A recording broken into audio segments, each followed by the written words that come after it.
Hello. Testing, testing. Are we on the air? Well, of course we are. I'm an industry professional. Well, we're out here just a leisurely drive.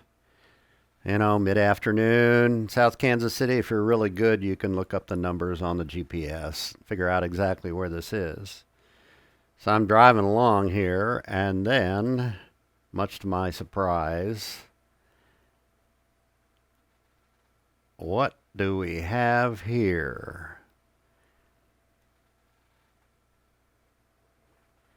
This is major. This is just crazy. This is major.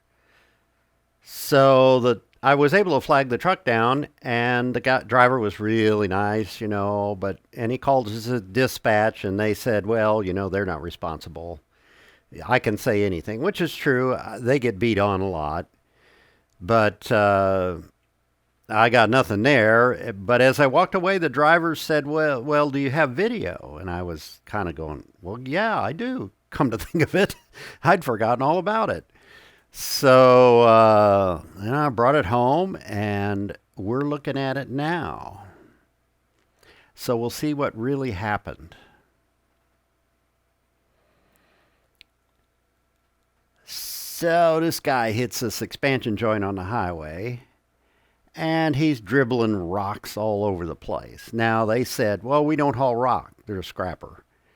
Well, they probably dumped this container on a rock lot, pick it up, and don't even look. So, that's an issue, but I wasn't right behind him. So what happened here? Well, looking at the video, this is kind of amazing.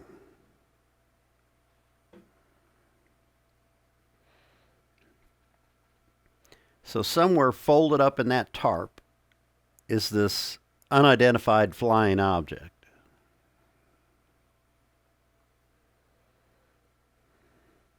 And here it comes. And here it comes.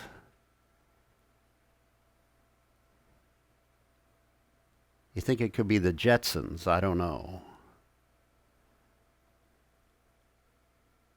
So that's it. That's how my dash cam paid for itself. Now these guys are slimy. They wouldn't answer their phone. Once they figured out, they must use caller ID, and once they figured out who I was and what I was after, they wouldn't answer the phone. Oh, I ran into one nice lady up in St. Joe. They had multiple offices. Well, I probably shouldn't say that. I shouldn't say where.